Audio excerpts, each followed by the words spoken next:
Help support the show by going to the Amazon.com search bar on the FBIA podcast webpage when doing your online shopping. From movies to groceries, Amazon has everything. Go to the website and use our show's search box to help send 10% of your purchase to the show. The search box will take you right back to the Amazon webpage. No extra cost to you, just support for the show. Again, that's FBIApodcast.com and look for the search box just under our logo.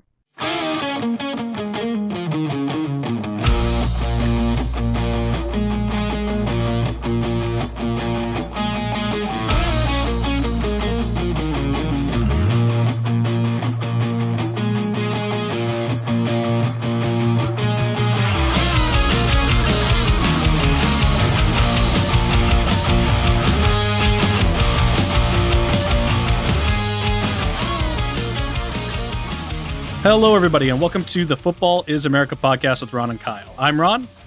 I'm Kyle, and today we are joined by Colton Menzel, staff writer from BigCatCountry.com, which is the Jaguars community news page, and it is a fantastic part of the SB Nation blog community. We have Colton here today to discuss Jaguars with us. Thank you for joining us, Colton. We really appreciate it, and we were really worried because we hadn't gotten any response from anybody from the Jaguars, and things were looking pretty bleak, so you kind of saved us last minute, so we appreciate that. Yeah, of course, guys. No problem. Thanks for having me. I was especially freaked out because when I went on to take a look at the masthead section, I'm like, oh, sweet, there's like 9 writers here. This is going to be easy to get somebody, and then nothing. Like, oh, jeez. Yeah. I'm like, I said something in the email offensive. No, it is what it is, so we are considering ourselves quite fortunate right now.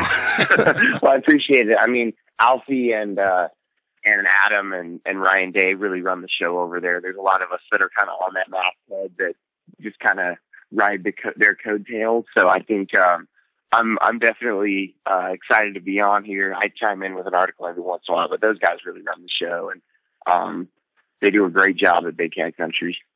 Fantastic. Well, all right. Well, how long have you been covering the team? I mean, how long has that been something where you've maintained that like game by game interest? Oh, it's been as long as I can remember, unfortunately. I mean, I'm 20 years old, so I haven't seen a whole lot of great Jaguars football in my life. I'm kind of cursed from a young age, but you know, I as long as I can remember, and in early high school is when I really started to get into the blogging community. I had my own website for a long time, and my own YouTube series, all kinds of stuff like that got me pretty popular. And Adam one day asked me to become a part of the staff on Big Cat Country, so naturally I will take any opportunity I can to talk about the Jaguars. So here I am. All right. Well, as you already said, you've been a fan for as long as you can remember, and you don't have a lot of good memories, but there's got to be one that stands out. Do you have a best team memory? Absolutely. I think for my life, it was the 2007 playoff game at Pittsburgh. I remember, 4th and 2, games on the line, and Gerard takes a snap and runs that quarterback draw for about 25 yards to set up Scobie for the winning field goal. And then Bobby McRae had the strip sack on Roethlisberger to seal the game. And I mean, that was just huge. It was a road playoff win. We were going on. I mean, we had a lot of momentum that season. We ended up losing to New England the next week, but that would probably be number one for me. Absolutely. Just tasting a playoff victory. Because I sort of very vaguely remember the 99 season when we were 14-2 and lost an AFC title to the Tennessee Titans. But I don't remember it as well as I remember that 07 playoff game. That was probably my favorite memory. Just going over that game you just described in 2007, I have a distinct memory from that, which is pretty neat. I was actually in Alaska at the time, stationed there with the Army, and we had I was sitting there watching the game with a room full of Steelers fans, and I watched a pony keg get destroyed because of that play. So just get obliterated. I remember there having to be like plaster had to be redone and all sorts of stuff. So I was running laps around my block and screaming. So similar reaction for me, except more positive. Well, as you said, you're only 20, so I'm going to just assume there was not wild drinking, or if so, we don't need to talk about it. I'm not at that time. Nowadays, I don't know about that now, but I'm not sure I should comment. Well, I will not contribute to the delinquency. Well, okay. Well, now getting into the Schadenfreude for all the non-Jaguar fans, do you have a worst memory of the team, or and to not be too mean, but I have to. Is there one that really stands out? Because I would imagine there's a lot of times it's just like, oh man, this is hard. I think there are so many bad memories over the last few years, unfortunately. But I think if you had to pick one kind of, I don't know if it's a specific memory, but the 2012 season was literally just the culmination of all things horrible about football. I mean, you had Mark Malarkey as the head coach. Gene Smith was still attached to the franchise, our awful GM. And I mean, it was just a dumpster fire. I mean, it was absolutely unbearable to watch that team go 2-14. And it was like a waste of our time, because when the ownership changed and Wayne Weaver sold the team to Shad Khan, sort of his last move as owner was to extend Gene Smith, the general manager, who was just off. I mean, just destroyed the team, probably assembled the worst roster in NFL history. And I mean, that 2012 season as a whole, Blaine Gabbert is your quarterback. It was absolutely unbearable. And it's something that us Jaguars fans like to pretend didn't happen. You ask somebody, a Jaguars fan, about 2012, they'll kind of ask you, what are you talking about? I don't remember that.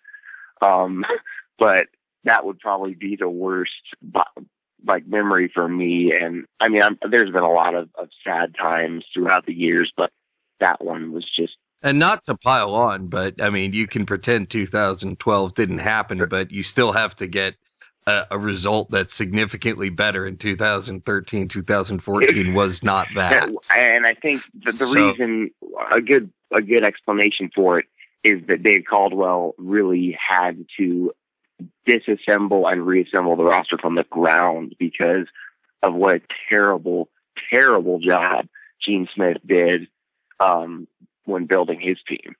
So, in defense of the last two seasons a little bit, but certainly you're not. Obviously, 4-12 and 3-13 isn't fun to experience either. And I also want you to be highly aware of the juxtaposition. Your best memory, a playoff game. Your worst memory, a whole year. Yep. That shows you the tortures of being a Jaguars fan. Yeah. Well, let's just kind of shift gears one more time jarringly to just totally jam the transmission up. What kind of drove you to be a professional, in terms of covering sports? Just pure fanaticism, or was it in the sense of I need more information? I think it was my fanaticism. It was, I live and breathe this team, and I just decided one day, I was spending so much time and studying the team and knowing about the team, and I love the NFL so much. I thought, why not? Let's turn this into a hobby and something that you can really put out there for other people to read, because a lot of people were asking me in my circle and stuff, why don't you just go on there onto the internet and actually talk about it. So like I said, I started a YouTube blog series, and I was recording videos. I accumulated a huge following, started to get recognized at Jaguars training camps and stuff, which was pretty cool. And I decided, I actually have a following on here, so I'm gonna change the gears and go into writing. And I really enjoy doing it. And like to answer your question specifically, yeah, I do think it was my fanaticism that drove me to just want to talk about the Jaguars as much as I possibly could. As crazy as that sounds. That's actually a pretty excellent and kind of uplifting answer. Doves are being released into the wild right now. Things are beautiful. Hey, Colton, do you still have that YouTube channel? I don't anymore. Oh, okay. I was shut down for copyright infringement. I had to highlight videos up there. We know all too much about that. Yeah, yeah, exactly. As I said, so that was the end That's a constant battle with us in the NFL because they keep saying, hey, if Kyle doesn't stop saying terrible things, we're going to remove your copyright. And then we keep going, why do you hate America? Freedom of speech. Are you really spies for the Soviets? And then they're like, you know what? We'll just come back next week. You can see you're dealing with some issues. Exactly. So that's worked so far, but we'll see. So let's get right into the meat of the questions. Let's talk about this last year. Was this year a success in any possible way? I think I would say yes. It's funny. I listened to the other podcast, and the other two guys you had on here. Absolutely not. That never acceptable to have this kind of record, which I do agree with. I think 3-13, especially when you were 4-12 the year before, isn't what you're looking for. But I think the 2014 season did have a lot of positives, and obviously Blake Bortles getting to play the whole season or most of the season. The beginning of the season was a little bit of a roller coaster with the fan base, with the whole Chad Henne starting. That was not a popular move, but finally they figured it out and got Bortles in a game. And I think that there were a lot of positives. A lot of rookies stepped up and played well.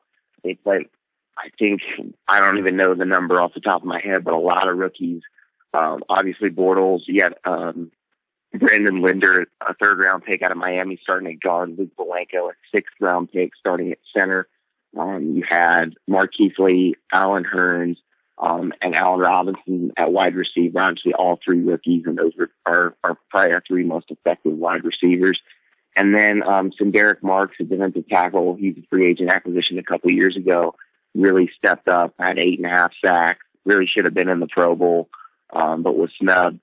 And then on the back end of the defense, you had some young guys like Aaron Colvin stepped up. I think Demetrius McCray, a young corner, really played well. At linebacker, you had Telvin Smith, the rookie out of Florida State, who really stepped up, the weak side linebacker, and played great. So I think that there's a lot of things to build off of. And, there were a lot of games in 2014 you can look back on as a Jaguars fan that you were watching them. And this is true for almost every team in the NFL, but really, they should have won the game, and it's a young team, so you understand that they didn't pull it out. But I would say for a 3-13 season, there were a lot of positives. So I would say yes. In some ways, it was successful because I don't think anyone was expecting the Jaguars to go to the playoffs last year, and they didn't. And now you're set up with another good draft pick and really ready to take the next step this coming season. So success definitely in the sense that you at least can maintain optimism, Exactly. All right. Exactly. Now, speaking of optimism, is the head coach or GM getting to the point where they're on the hot seat? I know this is entering year 3 for them, correct? Right. And correct. And as you said, when you inherit something just kind of awful and cancerous in terms of roster and salary cap situation, it's not something that can be fixed in 1 year or sometimes even 2 years. But at what point does the ownership and the fans start going, look, yeah, rebuilding is a cute word and all that, but you got to get me some wins? Exactly. I think that's this point, like you said. I think there's a lot of confidence in the general manager, Dave Caldwell. And I think there was a lot of confidence in the head coach, Gus Bradley. And I'm not saying that it's not still there, but like I said, at the beginning of the year last year, there was a lot of confidence in Gus. And then the Chad Henne, Blake Bortles thing happened. And there were a lot of people, myself included, I'm guilty of this, but that just did not understand and felt like we were being lied to when we watched Blake Bortles play well in the preseason and Chad Henne not play well in the preseason. And then we were told that Chad Henne gives his team the best chance to win. And there was a mutiny of sorts by the fan base on Gus Bradley, by a lot of people that were not happy with that decision. And I think it raised a lot of things to the forefront. And I think now they finally figured it out, obviously, and Blake played most of the season. But I definitely think it's at the point where you got 4 wins your first year, you got 3 wins your second year. It's time to take the next step and really show that you can be an elite head coach in this league. And so, yeah, I think the time is now. This season needs to be a pretty, I'm not talking about 11, 12 wins, but you need to show that you're not just a basement dweller in the AFC South anymore. And probably somewhere in the 7-8 win range, I would think, is an expectation. Ron has been saying pretty much all year this team needs to be going 8-8 next year. Would you say that's a pretty effective safe zone? I mean, if the team gets 8-8, everybody's going to be around at least one more year. Absolutely. I think you hit 8-8, definitely people are going to be retained, probably 7, maybe even 6, but below that, and depending on the 7, depending on the 6, that kind of thing. Exactly. Kyle was just mentioning that I had said that they needed to be 8-8. The way that I had kind of been describing it was that they are definitely in rebuilding, like they have been in it for a couple of years. And I said that fans, and especially writers, are going to tear them apart next year if they don't get at least 7 wins. And I said 8-8 keeps them safe. But the following year, they are going to have to, in some way, shape, or form, compete for the playoffs, whether it be a wild card or winning the division. Now, I know that you play in the same division where you have to play with, the Texans and the Colts and all those guys. So that's a tougher division to win. But the question remains, like, do you say that the following year, if they don't pull it together and get themselves into a playoff competing position, maybe not necessarily making the playoffs, but definitely having a shot closer to the end of the season, do you think that would also cause the head coach and basically most of the staff to kind of be out the door at that point? I think that could be realistic. Like you said, it's circumstantial. So, 2 years from now, they finished 9-7 and, one game short of the playoffs and they were right there, then maybe not. But I think that there's definitely the 2 years out. If they're not, in the playoffs, it's going to be a disappointment, especially on part of the fan base. I know Shad Khan, our owner, really is trying to move this thing along now. You can kind of hear the urgency in his voice even now. And so I think absolutely 2 years from now, Blake Bortles should be in third year. He'll be hopefully taking that next step to become an elite quarterback. And if you're not in the playoffs, then something's wrong. So I think absolutely that's a possibility that if they're not in the playoffs in 2 years, that you could see a lot of people removed on the staff. All right. And going into a more business side of things here, can you kind of break down the current cap situation? I know do they have enough room to really re-sign players like Paul Poslunsky? Oh, man, I can never say his name. Just Paul Polish. Yeah, we Paul Polish. all know who you're talking about. Do they have enough room to re-sign him and still go after the high price free agents? I know that I had read a couple of articles. One I think was actually written by Alfie that said, that there's a cap situation kind of problem there. And obviously, like you said, it stems from the former GM and kind of that former staff. But what is the current breakdown and what are their chances of bringing in somebody like, let's say, Julius Thomas or any of these other guys that are getting cut like crazy that could really benefit, like especially Blake Bortles benefiting from their signings? Well, I think it's actually quite the opposite. If you really look at the Jaguars cap situation, it's the healthiest in the NFL, and it's not close. I think the Jaguars have $12 million in cap space more than the next team. So it's really the perfect storm. reading about 12 3/4, yeah, with only about $2 million in dead money. So, Yep, exactly. The Jaguars have an exorbitant amount of cap space, an absurd amount of cap space. They have to spend this offseason to get towards that 89% mark that the CBA calls for. It. Like you said, Alfie wrote a great article about that 89% number that the Jaguars have to hit. It's on Big Cat Country right now for anyone who wants to go check that out. And the 89% rule basically stipulates that you have to spend up to 89% of the cap, the allotted cap space up until the 2017 league year. So there's still a year left, but I think that the general consensus around the league and just from hearing Shad Khan talk and Dave Caldwell is that the Jaguars are going to be active in free agency. And as far as their own unrestricted free agents, like I said, it's the perfect storm because there's really not a lot of guys that require re-signing. Austin Pastor, the right tackle, is a restricted free agent, so they're probably going to submit a tender offer to him and sign him back for league minimum. And other than that, you got guys like, Geno Hayes, who played weak side linebacker and auto linebacker for us last year, who could get a re-sign offer. Tyson Alualu is a 5 technique backup defensive end. I mean, you got Cecil Shorts, who's been a decent wide receiver for us, but probably going to be let walk in free agency. There's really not any key young players that need to be re-signed really anytime soon. So the Jaguars can, re-sign a few of those guys if they want to, but really they can focus on making huge splashes in free agency. And I think absolutely, to answer your question about Julius Thomas, he's going to be a target for the Jaguars.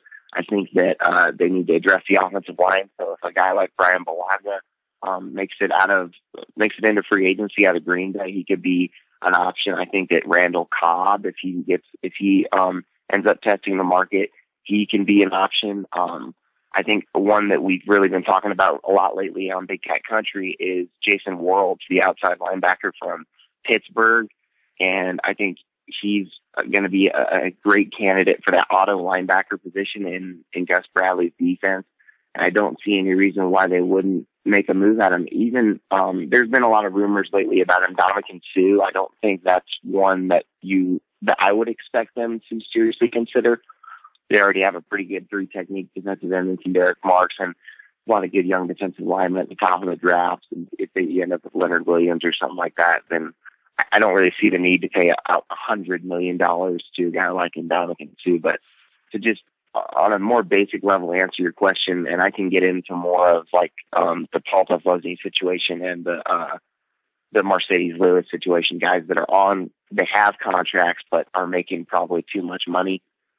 But the Jaguars cap situation is as healthy as it gets, really. I mean, they're almost in the $70 million range in space. So if anything, there is a problem. You have too much money to spend right now, and perhaps not enough places to spend it. But as we're seeing more and more, teams are more than willing to sign a guy to a big money contract and front load the absolute hell out of it. So when it doesn't work out in 2 to 3 years and you're ready to re-sign your draft picks as opposed to some guy, he's cut, he's fine, not a big cap hit. I mean, right now I'm looking at it at overthecap.com. I see Jaguars firmly in number 1 with just $68.2 million. That is exactly, man. That's a huge number.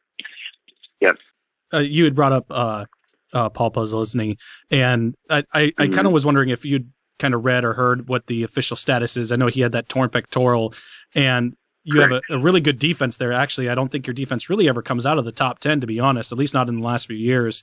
And as a Bear, I'm a big time Bears fan, and as a Bears fan, I know that most would agree that the reason we had to endure 2 years of Mel Tucker was because of how good of a defense you guys had. And so what exactly, to caveat off of that as well, what exactly is the driving force behind that defense's success? Because even with him out all year last year, you guys still were able to do really good things on defense and as a bright spot. Right. Yeah, that's a great question. It's something that I'm glad you brought up because it's something I should clear up on the airwaves, which is, I mean, Paul Posluszny, don't get me wrong, great leader, great guy.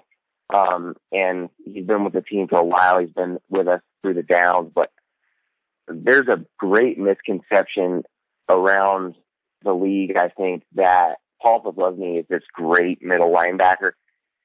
If you really analyze the tape and just look at what he does on a snap basis, he's not very good. And I hate to say that because, like I said, Paul is a great guy. But when he got hurt last year, and JT Thomas has really been a journeyman around the league, he's a young player. I think he actually played with the Bears for a little while, but he stepped in at middle linebacker, and the Jaguars didn't skip a beat, really. If anything, the defense was improved. Paul Posluszny really struggled in coverage, and even in the last year or so, he's struggled with his run fits too. And I mean, like I said, I hate to rain on the pause parade because he's one of the more popular players and more well-known players on our defense. But I think the driving force behind the good defensive play, at least last year, was the defensive line. Well, and I'd even argue schematically, you've got, as you said, Pozlensi or whatever it is.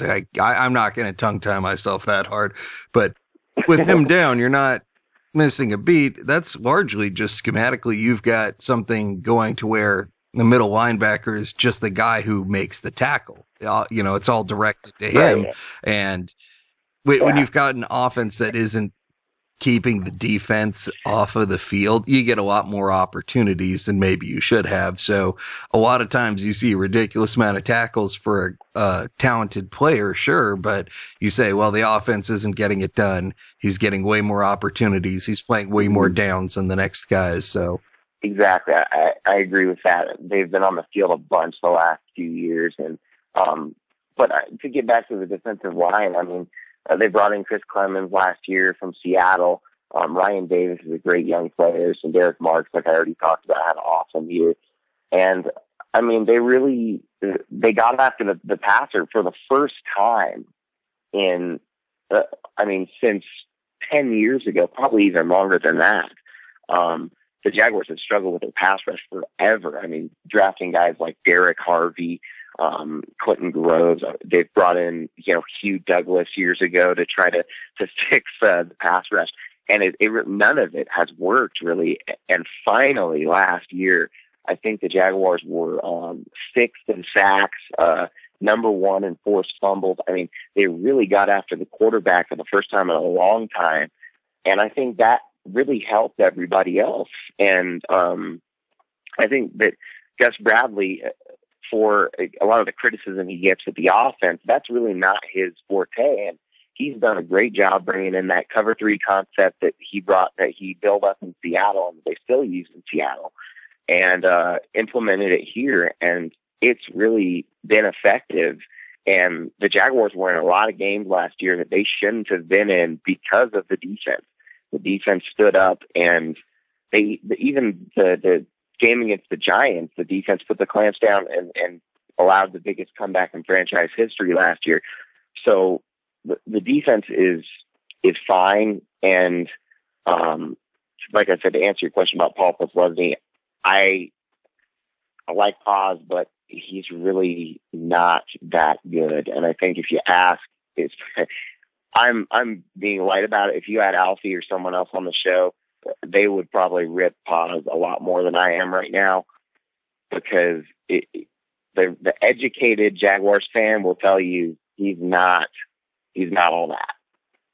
Wow, that's the first I've actually heard of that, because all I ever hear is how great he is. And right, one of the things I really always pay attention to is technique and style and overall coverage ability and stuff like that. And he's not a Brian Urlacher or a Luke Kuechly or anything, but I've always found that he was always, very, very, very good, at least in the middle, where he plays there, and never, if nothing else, above serviceable, but below great. I think that's probably an accurate statement, especially for the past few years. This last year, he kind of took a step back. And I think even the year before that, people were starting to realize that Paz wasn't the same guy. And maybe part of it's age.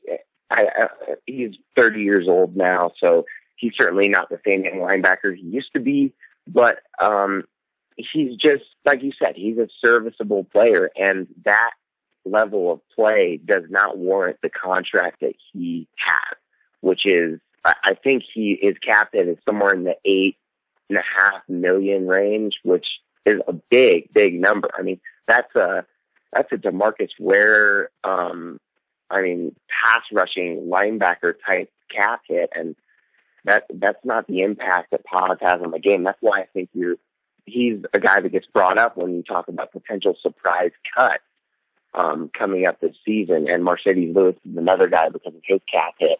It's all about, level of production versus the number. And Paul Pozlensi is not a guy that really matches up with that. Luckily for him, the Jaguars have the money to pay him if they so choose.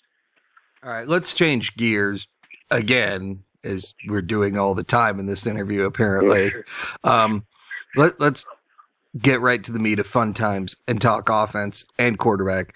Now, is Blake Bortles the guy? Because as we saw in the year, sometimes he looked very confident, very capable. I want to say one of his first starts was against the Colts, and being a Colts fan, I'm watching this going, all right, maybe not, and being worried for a little bit there.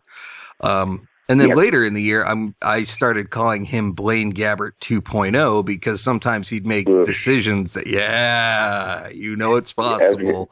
It's possible. I'm not saying likely, but it's possible. Where is the future headed? Because I don't watch enough Jaguars football to know.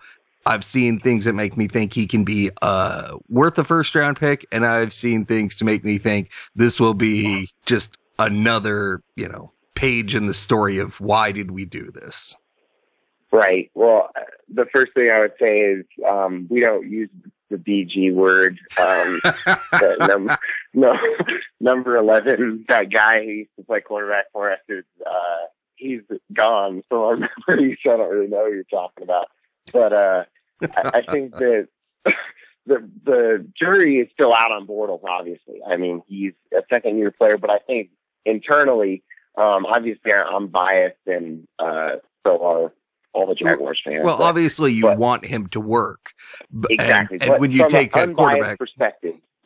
Right. Yeah. And when you take a quarterback at number 3, that's not, we'll see, we hope. This is the guy. And that, to me, kind of drives my theory that rebuilding is over as soon as you take a quarterback. Because once you have that guy, you're saying to all the free agents, come to us. This is who's going to be throwing to you. This is who's leading the team. And Blake Bortles is now that guy. So keeping in mind, it's not just the passing. This is leading the offense and attracting free agents. And it's leading the franchise. I mean, absolutely. The regime is tied to Blake Bortles, whether they live and die with Bortles. And I think that it's funny because I don't want to say his name. Blaine Gabbert, I obviously watched all of his beginning, and there's a difference there. I mean, a huge difference. Blake Bortles, he had his struggles last year, absolutely. He had a lot of mechanical issues coming out of college, mechanical issues that were semi-ironed out in the preseason, but as the season went along, I think he reverted to a lot of his bad habits. If you watch the throwing motion that he had in the preseason versus the end of the year, it's a lot more reverted back to his UCF days at the end of the season. And I think that's something he's really working on hard this offseason.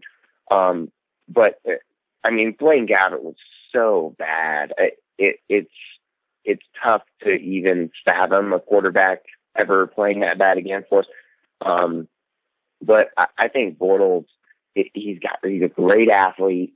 He has that. Really, the thing that sets him apart from Gabbert the most is there's something about pocket presence, and I think that there's something to be said about you can't coach that so much. Either you're like a Ben Roethlisberger type guy who just has like Houdini like traits and can get away from the rush and feel the rush.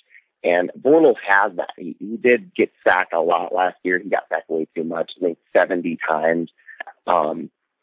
And that's something they're going to have to work on, building up the offensive line. But I like Blake Bortles, and I really am excited to see what he can do going forward with another year under his belt. I think it's great that he got to start the entire season. And I mean, I really do think that he is the future. And I think that everybody in the Jaguars organization thinks he's the future. And the general consensus is that he's going to be a very good quarterback very soon. And I think that's something that fans can finally be excited about, because like I said, when Gabbert was drafted, I was not a big fan of Blaine Gabbert, but I convinced myself, like you kind of have to, that he was going to be the answer. But when he went on the field, even as a rookie, I mean, there was a lot of questions. I know I was sitting there saying, is this guy really our future? And, as his play would reveal, the answer was a resounding no. But it's just a different feeling with Bortles. It's not, I don't feel like he is a Gabbert type bust by any means, obviously. And I really do think that he can be an elite quarterback in this league, but time will tell. All right. Well, we are starting to get to the point where we are up against the clock. So let's get right into talking about the draft and this next season. Is there a position of need that stands out as being more of a need than any other going into the draft right now? I think that you're looking at probably, especially because you're at the top of the draft with the Jaguars at number 3 pick, a lot of the defensive end guys are going to be options, and it's certainly a need. Chris Clemens just played well for us last year at the Leo defensive end spot, which is that weak side edge rusher that's famous in Pete Carroll and Gus Bradley's defenses. And I think that you could see a guy like Dante Fowler Jr. or Randy Gregory certainly taking Leonard Williams as an option. But I think that the defensive end spot is most likely to be addressed with that 3rd pick. Obviously, so essentially pass rush is the goal exactly. There. I mean, you've got pass rush even more. You have an Andrew Luck to stop, and yes. that is a definite area of concern. Now going forward, as you said, with the number 3 spot, is trading down an option because obviously there's going to be some free agent spending to bring in some Band-Aids. Drafting is always the best case scenario. Is trading down an option for the staff? Would fans be all right with trading down and acquiring more picks? How is that looking? I think for the first time in a while, that's a real possibility, trading down. I know the Jaguars had offers last year at the number 3 spot to trade down, and obviously Gus Bradley and Dave Caldwell decided not to because they wanted to take the quarterback. But I think for the first time this year, there's really a possibility to trade down. And, a lot of people want to talk about the Eagles potentially coming up for a guy like Mariota, which could be an option. I think if they come out from the 20s, that the Jaguars should really only consider that if there's a king's ransom on the table. That's at least the 2 first-rounder right there. Absolutely. And more so, I think I would almost want their entire draft plus another first round if I'm greedy. So, well, I don't think that we've got Iron Mike out there, Iron Mike Ditka, trading it all away for a Reggie. For Ricky Williams. Yeah. Thanks for that knife in the side, Kyle. I appreciate that. I stopped paying attention to who I was talking about just because I wanted to mention Iron Mike Ditka and ruin Ron's day. I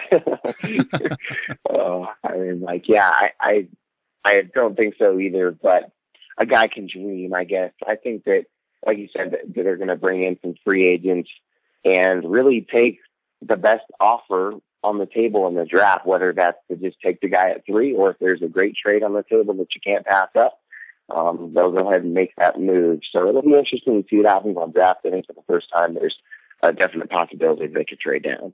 You guys have a big community where fans can be really interactive. What does the fan want in the draft? What are they really desiring out there? Well, I think that it's varied as usual. There's the people that say, like, you got to bolster the offensive line to protect Blake Bortles or take the kid from Iowa or whatever. And I think that's not a majority. It's a minority of people that are saying that, and I definitely disagree with that. I don't think you need to take a tackle at number 3. And then there's the people, I think most people would argue that you want to take the best available defensive lineman, whether it's Leonard Williams or Randy Gregory or Dante Fowler Jr. from Florida. I'm starting to think that Dante Fowler Jr. from Florida is going to be probably the best option, at least if I was the GM. And then there's the people that want to maybe pick a guy like Amari Cooper or Kevin White, the kid from West Virginia, to get another weapon for Blake Bortles. There's, the Jaguars have a lot of good young receivers, and there's even talk about Justin Blackman potentially coming back. So I'm not going to hold my breath for that. But there's a lot of different scenarios that the fans want, and I think that whatever happens at this point, the fan base trusts Dave Caldwell, so they'll get behind whatever pick it ends up being. All right, and looking forward, as you said, the goal is maybe not next year, but quite possibly the year after, looking at playoff contention. What is really going to be involved in getting the team there? I mean, is it going to be philosophy shifts, purely personnel? I mean, what do you see as being the hurdles having to be left to get to playoff contention? I think that the main thing is just that Blake Bortles needs to take the next step. I mean, this is a quarterback-driven league, obviously, and if you don't have a guy that's, an elite player, then you're probably not going to be an elite team. So I think that Bortles taking the next step is going to be huge. We'll see what happens with the offense this year.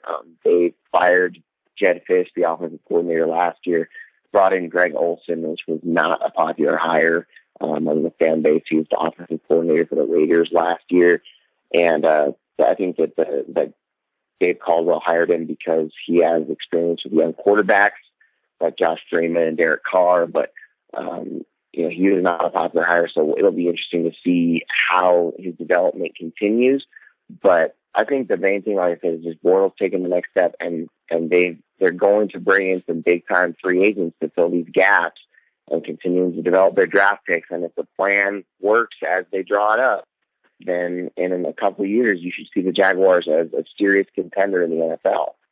What is the overall hope for next year? I know that we talked 8-8, but specifically like for the units or certain specific players, you've already mentioned Blaine Gabbert. What is the realistic kind of top and bottom expectation of the fans, of the writers, of any other outside kind of influences? What is it that people can realistically look towards? I think that there's probably, I guess, the best case scenario, the ceiling would be potentially winning the division, 10 or 11 wins. Blake Bortles takes a huge step forward. The defense continues to play well, and the Jaguars just burst through their, burst to their ceiling. And otherwise, the worst case scenario, I really can't see the Jaguars losing more than 11 games this year. Hopefully, I think 5 wins would probably be the worst, and that's when you have to talk about making changes to the coaching staff and regime and all that, which, obviously we'd like to avoid. So I think, probably the lowest is around that 5-win range. That's when things just go horribly. And then there's always a possibility that, like I said, they take the next step and really become that playoff team that we're all hoping for in Jacksonville. Great. Hey, Colton, thank you so much for coming on the show. We really appreciate you coming on. We got to wrap up here. We actually have another guest that we have to take care of in about 9 minutes. So sure. And somehow I still do not have coffee. This is garbage, man. Well, yeah, no problem, guys. I really, really enjoyed it. Like I said, I'm always down to talk football. If you ever need a guest from the Jaguars perspective, just let me know. And I'm a fan of the show, so I'll be listening. All right. Hey, if you want to plug anything, by all means, we're going to kind of open the floor up to you. Anything that you want to kind of put out or anything like that, we'd be more than happy to let you do that. Sure. I guess the one thing I wanted to say, which I kind of touched on earlier in the show, was just, if you're a Jaguars fan out there, seriously check out Big Cat Country, because Alfie, Ryan, and Adam, they do a great job maintaining the site day to day. There's always new content up there. And it's a great perspective and a great community to come on and comment.